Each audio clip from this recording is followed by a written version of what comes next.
Hello everyone, welcome to How to Solver. Today in this video, I'm gonna show you the difference between short answer versus paragraph in Google Form.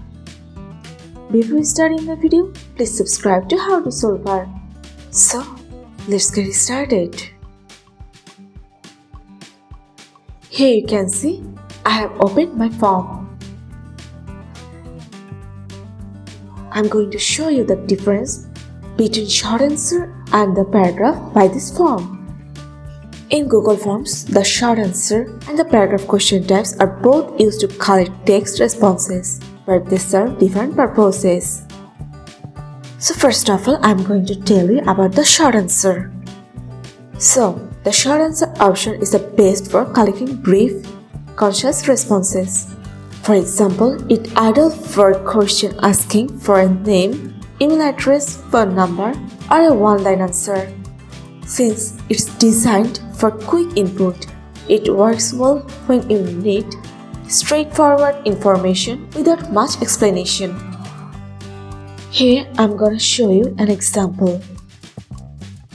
You can see here the option of name. Here I have said short answer because the answer of name won't be more than one line. That's why I have put here short answer.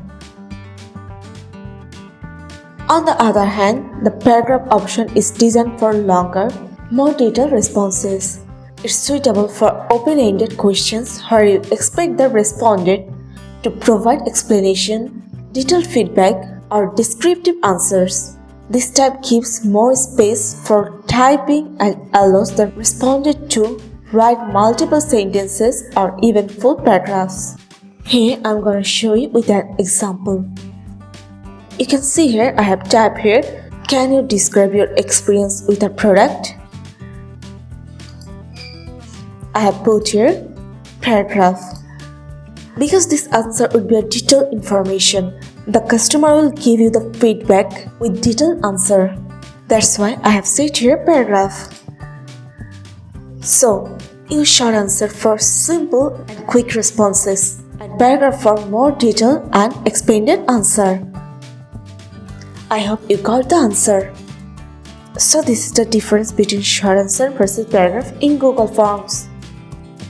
So guys, that's it. You can do this. I think this video is very helpful to you. If it was, then give a thumbs up and hit the subscribe button. And thanks for watching.